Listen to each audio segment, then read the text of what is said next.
So, ayan guys, good morning. Unboxing tayo ng Inidoro na in-order namin online. Napaka lakas ng loob namin para mag-order ng something heavy na babasagin online. Diba? Sana lang wala siyang basag, wala siyang damage. Kasi ang hirap na i-return. At nakakatakot siya i-return. So we have to be careful sa pagbubukas kasi just in case may sira, atin siyang ibabalik.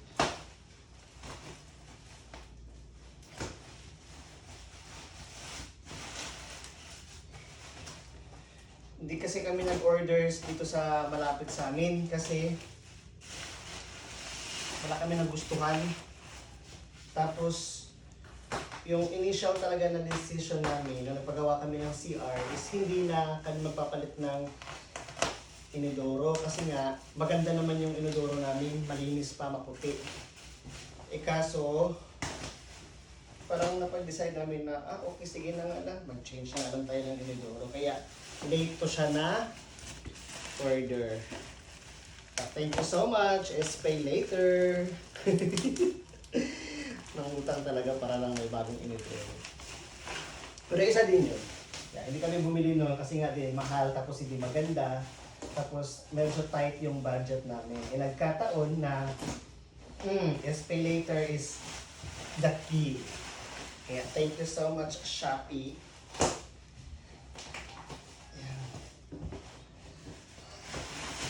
Sana talaga wala siyang basag kasi na-stress ako. Hindi pa tapos yung bahay namin. Meron pang likod. Pinapagawa ko siya every Sabado na lang at Linggo kasi may pasok pa ako ng Monday to Friday. Ang hirap matulog sa araw pag may gumagawa sa loob ng bahay. May gagawin pa ang harap namin at yung dati namin tindahan, kapagawa din namin siya. Sa ngayon yung kusina muna. Pero isisingit lang to. Ito wala naman tong sabi kasi nung gumawa ng bahay, sige ilibre na lang daw yung pag nakapag-decide kami kasi siya gusto din na bago yung Inidoro namin. So ayan. Sana walang damage, Lord. Please lang.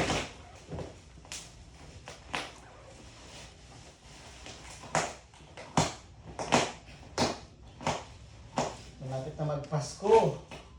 Ito na lang yung namin, sabi namin ni Roma, ito na yung regalo namin sa sarili namin. Kasi nandito din kami since 2020 pa.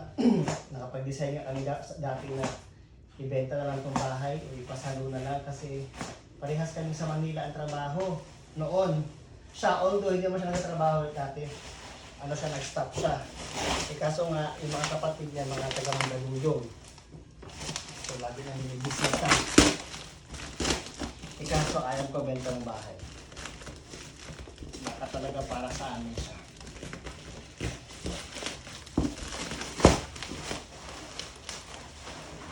Ang laki niya. Lang talaga, wala siyang sira.